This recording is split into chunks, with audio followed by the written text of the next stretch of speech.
So, as we continue our discussion of how to conceptualize and think about communication in business and organizational settings, there's again another way we can break this down. We talked about nonverbal and verbal communication, the other is formal versus informal communication, and both are important to an organization. So, formal is the sharing of messages regarding the official work of the organization. And again, both of these are going to follow that same rule of communication. You have a sender, you have a message that's encoded, that message has to be transmitted. You have a receiver that has to receive the message, and you have a receiver that has to understand the message. There's also informal, the sharing of unofficial messages, ones that go beyond the organization's formal activities.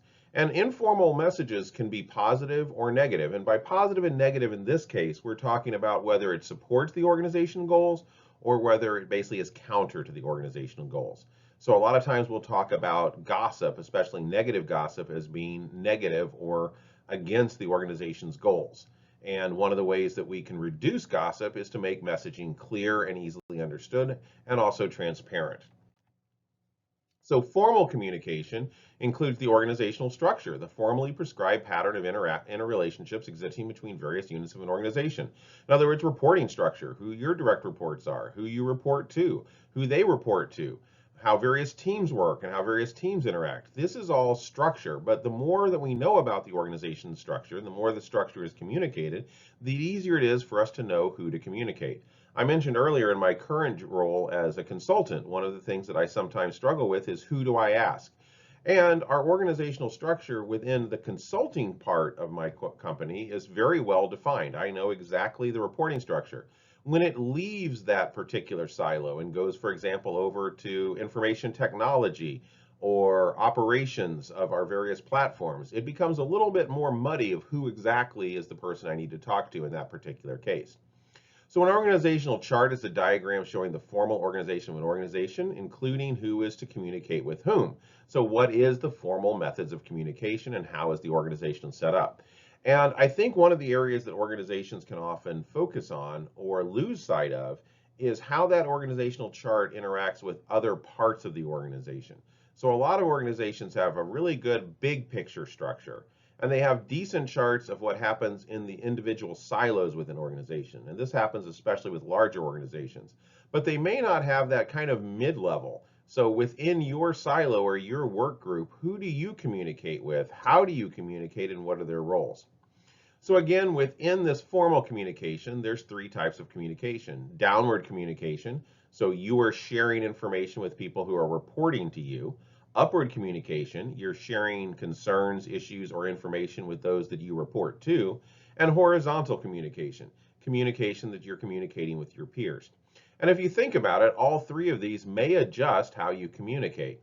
We have a tendency to spend a lot of time being careful and a lot of more information shared when we share upwards. We tend to be a lot more short and quick when we communicate downwards and somewhere in the middle when we communicate horizontally.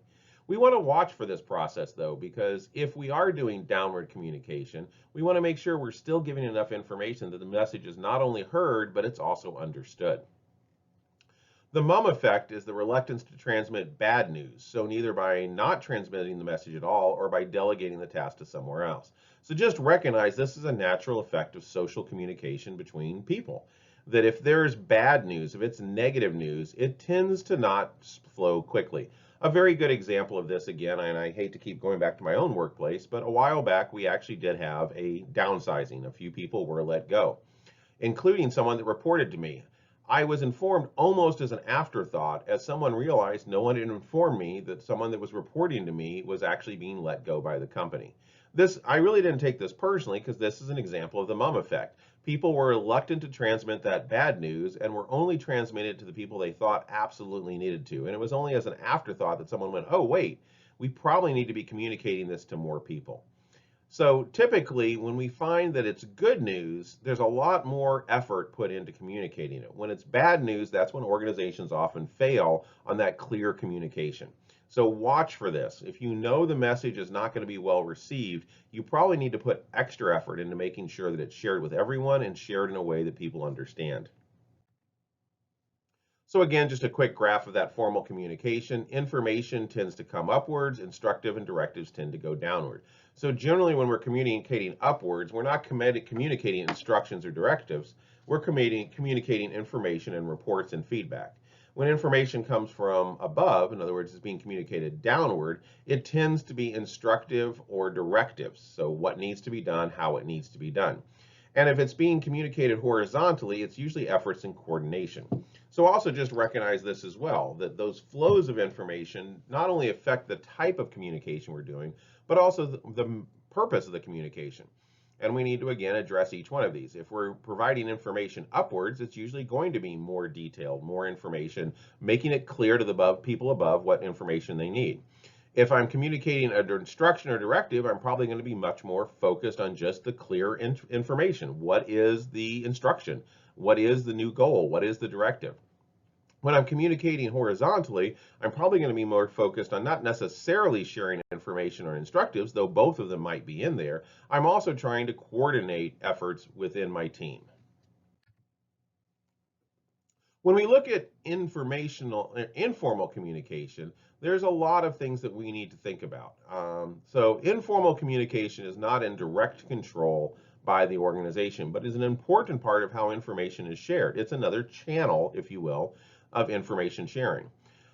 So gender segregated network and informal communication group composed of people with similar backgrounds. So this could be gender segregated, this could be ethnicity segregated, this could be some form of disability segregated, basically any network that occurs within an organization that is basically derived by who have similar backgrounds. It could be it could be educationally segregated network. The people that have been to Ivy League schools tend to communicate more than people that have not been to Ivy League schools.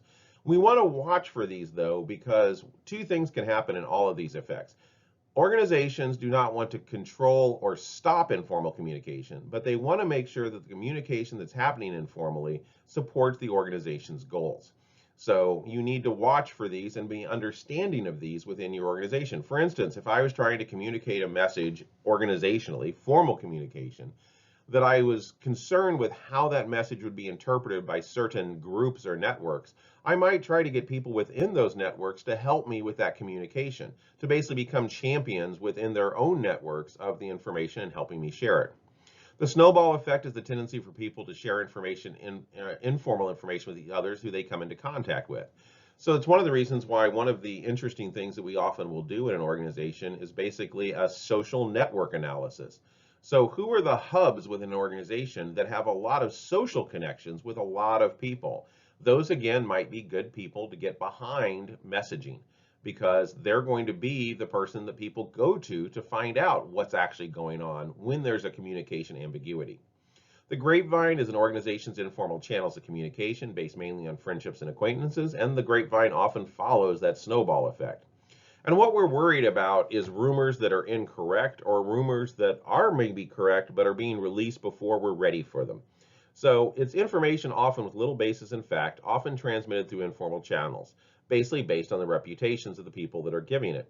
But for instance, if people find out someone is being let go, rumors, if there is not clear information of why the person was let go, will start to go around. Are they being let go because of just seniority? Whoever was hired last is being fired. Are they being removed or terminated due to some kind of performance issue? Was there some kind of scandal that no one's heard of? All of this may start occurring if the organization isn't very clear of exactly why the person is being removed from the organization. So this is just an example of one of those relationship network or social network maps. And again, we can start to look at this, and we want to basically find who is the central point. So for example, in this case, we can see that in the center there is Ron Wolf. Ron Wolf has 1, 2, 3, 4, 5 people that directly connect with him, and almost everyone that he connects with someone else at least one level away. So he's one person away from everyone in the organization, if you follow this chart. PieSpy up there in the corner is only connected to 2 people. And we also have a few social isolates. For example, if you take a look at the very top, we have a person that only has 1 contact within this organization. We also have a little subgroup that is off to the side of everyone else, but at least has a contact again to Ron Wolf. So if I was wanting to impact this particular social network, Ron Wolf's the person that I want to make sure is understanding the message and is helping the informal spreading of that message as well. Because he's the person that people are going, he or she is going to be the person that people are coming to find out what's going on. That's going to be their rumor source. So when we're looking at internal versus external audiences, again, we're looking at research that has shown that executives tend to communicate differently when they're sending messages inside and outside their organizations. So again, if we look at the kind of what we're looking at, threats versus opportunity by more statements versus less statements. So again, if we're looking at an internal statement and there's a threat, we're tending to see more statements, while if it's just an opportunity, we tend to find less statements. So threats were used more than opportunities when communicating internally. So again, what type of information? So basically, we're much more likely to be making more threat statements than more opportunity statements. But the exact reverse is external. And when you think about this, this makes sense. When a CEO is communicating outside the organization, in a way, they're either horizontally communicating or even upwardly communicating, trying to convince other organizations to become involved with the business processes of this organization. Therefore, they're going to be focused on opportunities and more communication. If they're communicating internally, they're probably being much more directive. It's not necessarily threats as much as it's very simple downward communication. So this process of upwards and downwards communication and how it changes how we communicate occurs at all levels within an organization. So do people differ on the way they communicate? Think about a person who really shies away from interactions. How about a person who filters what they say, but just throws out the first thing they think of, back and forth? So someone that either filters or someone that never filters. A person who is constantly sitting around pondering what's going on and taking their time and talking to you. And a person that just agrees with everything you say. So all of these are examples of individual differences in communication. And that's one of the other reasons that we kind of want to look at the organization's informal communication in a very detailed way. We want to be making sure that the people that are thinking about what they're saying, but also wanting to be clear in what they're saying, are the people that we're utilizing. So you might have someone that's actually in the middle of a social network, but tends to be very shy and generally doesn't share with anyone. That would be fairly unlikely that they've been in that position, but maybe their role puts them in that position. So we also want to think about those individual differences. So individual differences, personal communication style, the consistent way people go about communicating with others. No way is better, it just depends on the situation. So again, some people are hard on their sleeves, say immediately what's on their mind, and do any filtering. Some people are very politically savvy. They're very careful in what they say. They'll talk quickly, but they're careful in how they communicate, and they make sure that they're not saying anything that can come back to haunt them. You have some people that rarely talk, but when they talk because they've spent a lot of time thinking about it and they have basically something very important to say. And then you have some people that just don't communicate much at all. We do want to think about this as well as we're crafting communication information. We also want to take into account that it's not just personal differences, it can be cross-cultural differences, especially when we're looking at multinational organizations where a lot of cultures are involved in a communication change. Cultures vary in the terms of the vocabulary they use, the meaning of similar terms, and the norms for using certain words.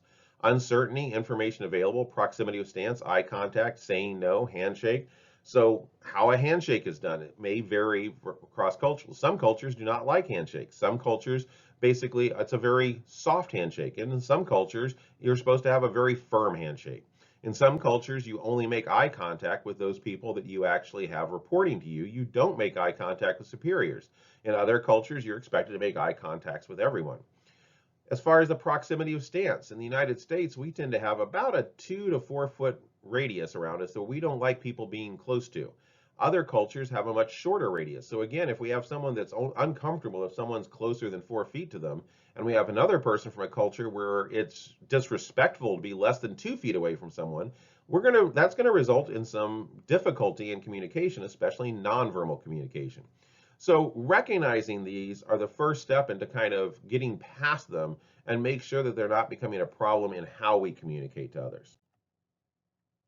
Also, nonverbal hand signs. So for example, in the United States, this is seen as okay. In some culture, and then the next one is the peace symbol, and the next one is I'm right behind you in what you believe.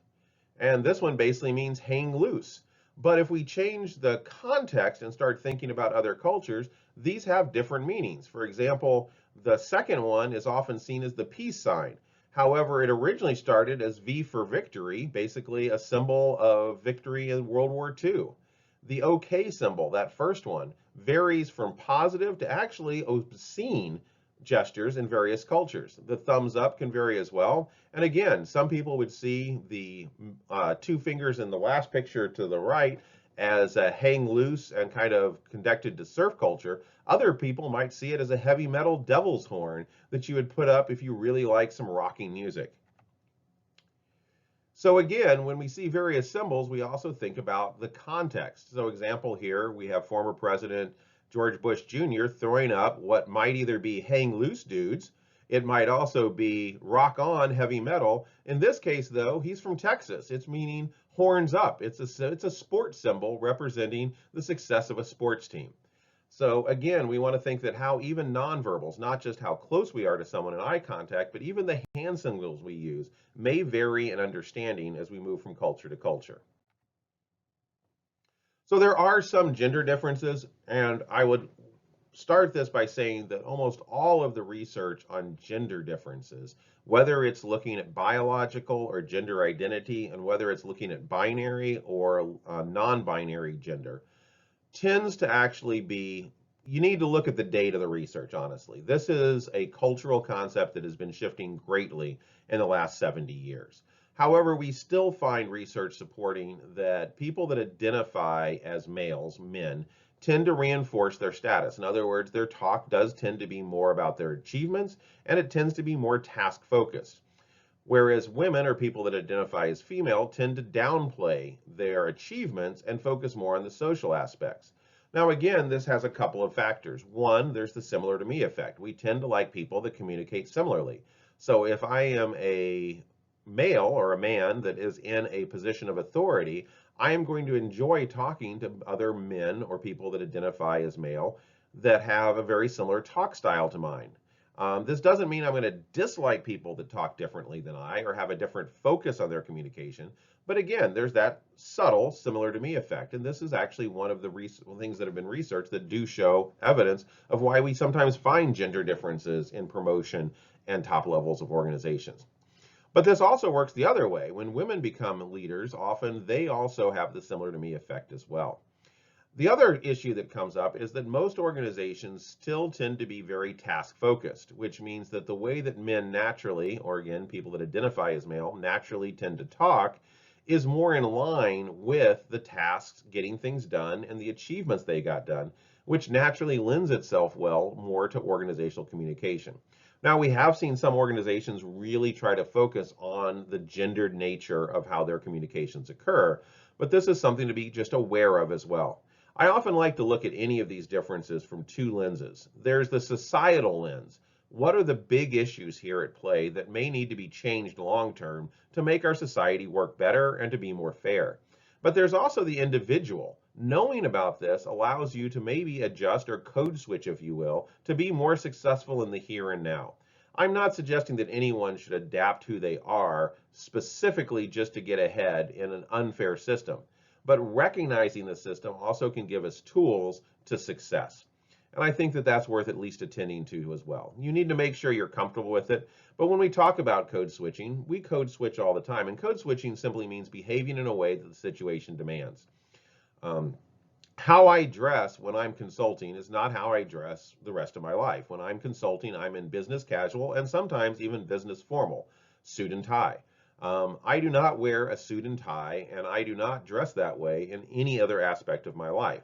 That is an example of code switching. It's a minor example, but it's still there. Also, when I'm dealing with other cultures, I often will change a little bit, at least, how I behave, or at least I attempt to match the culture to make sure my communications are successful.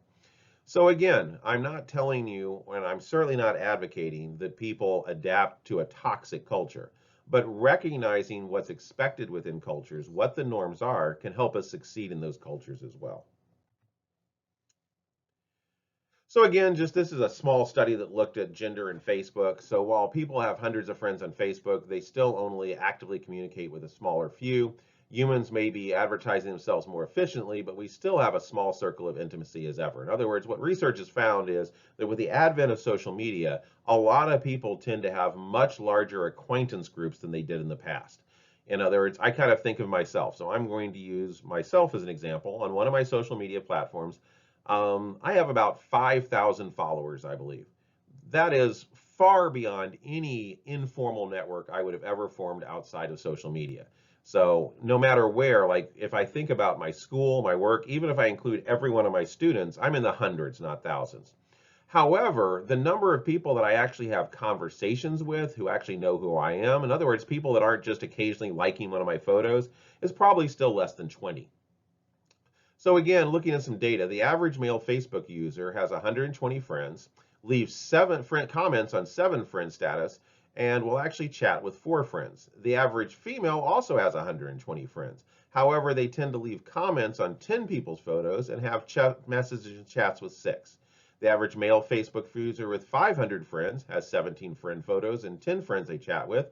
And again, an average female user with 500 friends has 26 friends and 16 friends that they chat with. So this again, examples, again, that's just another illustration of a minor gender difference. That when we look at men and women on number of friends, we don't find a huge difference. But what we do find is that when we look at the same level of friends, women are typically having more social interactions than men are on these social media platforms. So just something to consider as you think about as your own communication, how you're doing in your own work, and also for both, no matter what gender you identify with, how you actually communicate is also sending some nonverbal information and both some task and social information. And you want to think about how you're actually presenting that information and how it's being received. So we're going to end up this module with the next one where we're going to talk about some final issues in communication. As always, I welcome your feedback on the successfulness of this communication. And one of the ways you can do that, of course, is to use the discussion board for questions on Canvas.